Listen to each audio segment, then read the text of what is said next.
Good morning, Bucknutters. It is Tuesday, August 24th, 2021. I am Dan Rubin. This is the Bucknuts Morning 5 and change. If it's Tuesday, that can mean only one thing. Duane Long is here, and his dogs might be too. Duane, how goes it? I am absolutely enjoying it. Do you realize how close we are to the season? I am so worked up. I think officially we are at 9 days until kickoff Thursday in Minneapolis. We will be there with bells on. First, let's deal with some current events.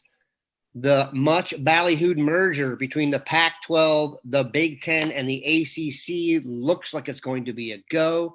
What that will all entail, we will find out. You can get an excellent report on this from our network. It is up there now. Please go check that out. Obviously, this is a story that will take on many levels as it grows. Duane, since you last joined us, Ohio State has added its first commitment to the class of 2023. There has also been a very important crystal ball for 2023. But first, let's talk about tight end Ty Lockwood. The very first commitment in the class of 2023, as we said, seems to fit a mold here for tight end. This kid, I'm telling you, we haven't recruited a tight end like this. We haven't got a tight end like this since Ruckert came in. He is just so athletic. He catches the ball like a wide receiver. He's going to get down and move people on the line of scrimmage. Really outstanding get, Buckeye Nation. This is a really good football player. Good way to start the class off. Another 2023 crystal ball was thrown by the dean himself, Bill Kurelic, and this one is a biggie as well. Troy Bowles, son of Todd Bowles, former New York Jets head coach, former Redskins safety, now defensive coordinator for the world champion Tampa Bay Buccaneers, hence his son attending Tampa Jesuit. Class of 2023, you've probably seen the clip if you have the Twitter. He is as explosive a young linebacker as you will see and still only about 205 pounds. He is the top linebacker on their board in 2023. A crystal ball from Bill is very encouraging. Obviously, you are a Troy Bowles fan. Oh, my goodness. This is what Dan calls a werewolf. This is a werewolf. This kid is a monster.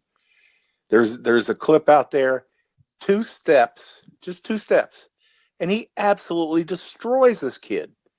Just, it's like, oh, man. You react like that when you see this hit. Just a tremendous football player.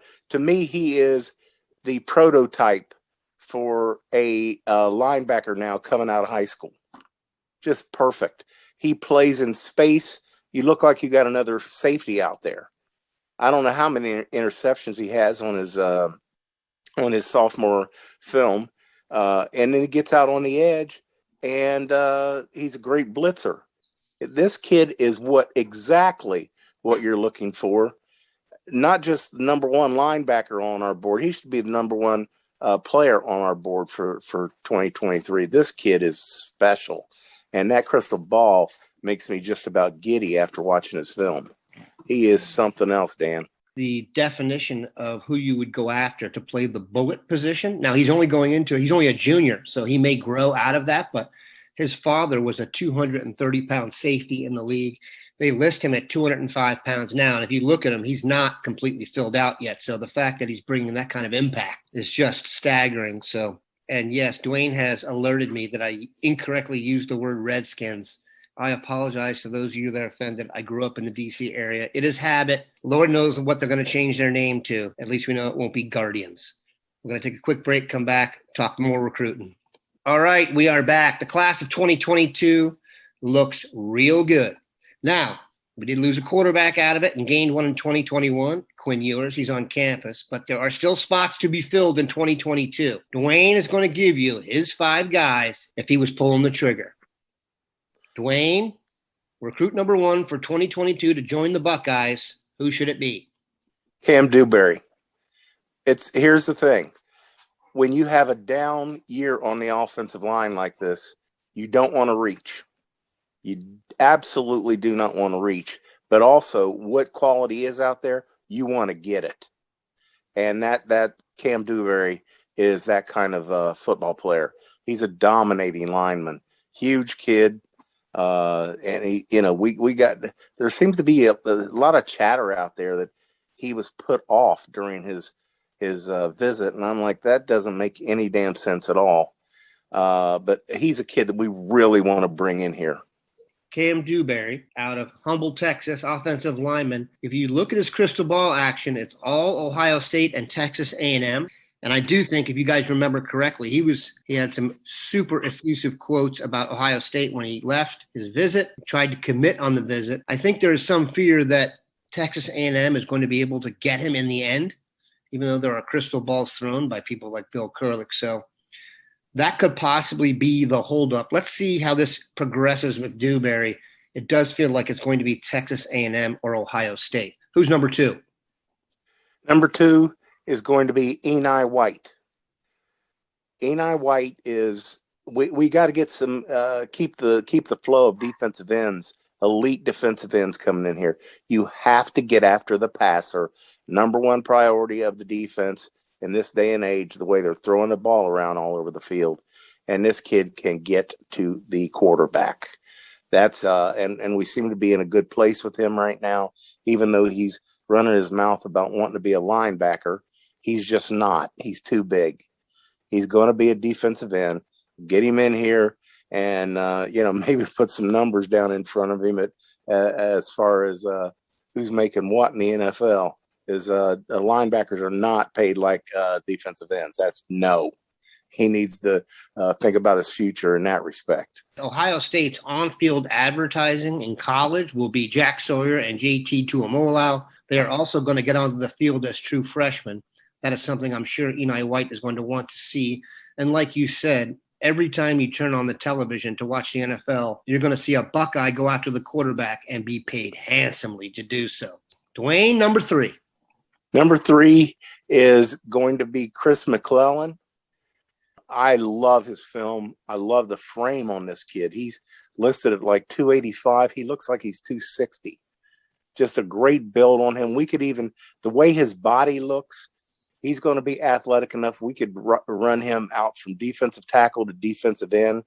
And, like we've been doing that for years with a number of players over the last few years.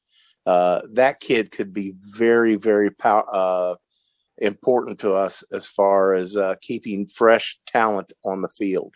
And he really had a great visit recently. And I think there's some crystal balls coming our way with him. Great looking football player. Got to get these defensive linemen in here. There are crystal balls rolling towards Ohio State for McClellan, and there have been for a while.